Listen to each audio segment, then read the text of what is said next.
मतलब मेरे भाग जाने के लिए तो 5 साल काफी था। 2015 तक मैं भाग गई होती, गिव अप कर दिया होता मैंने। लोग मुझे देख के बोलते थे बेटा अभी आपकी पढ़ने की उम्र है, लिखने कहाँ आ गए। ये डायलॉग सुनती थी मैं। जो ये आपका जो ये कंसिस्टेंसी है, जो आपका पेशेंस है, वो आपका क्या माइंडसेट, ऐसा कौन सा माइंडसेट है जो आपको हेल्प करता है कहीं ना कहीं गिव अप ना करने में? देखो, गिव अप जब हम कर देते हैं ना, इसका मतलब हमारे अंदर टैलेंट नहीं है।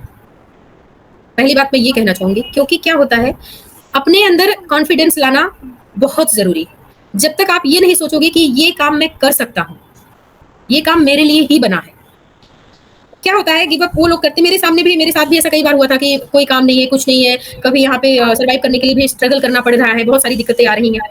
लेकिन अगर उस वक्त मैं हार मान गई होती कि अब तो राइटिंग में कुछ नहीं हो रहा, और लड़कियां बहुत कम राइटर हैं इंडस्ट्री में, अगर आप देखो तो लड़कियों की संख्या बहुत कम है। एक्ट्रेस सबसे ज्यादा मिलेंगी आपको, डांसर मिलेंगी, सिंगर मिलेंगी, राइटर बहुत कम है।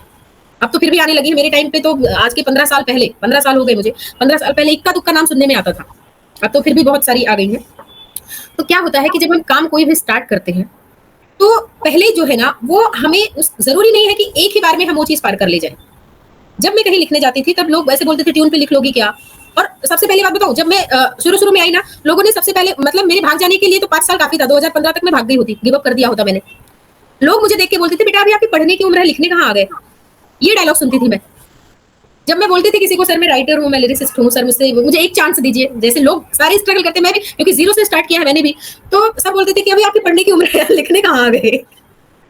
और जब कोई क्योंकि आप क्या है, एज नहीं छुपा सकते, आपके चेहरे पे दिख जाएगा आपकी एज क्या है। तो अब 16-17 साल की लड़की को कौन राइटर मानेगा, ठीक है। अब मेरे जैसी छोटी सी दुबली पतली सी लड़की कहाँ से राइटर बन जाएगी।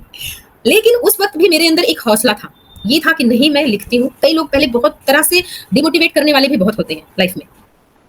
तो बहुत ऐसे लोग मिले जो बोलेंगे कि आपके लिए ये फील्ड नहीं है, सीधे आपको पहली ही बार में आपको ऐसी बात कह देंगे ना कि आप वहीं पे गिव अप करके आ जाओ। बोलेंगे ये फील्ड आपके लिए नहीं है, आप कुछ और करो, आप कुछ और बनो, आपका ये सही नहीं है, आपका वो सही नहीं है।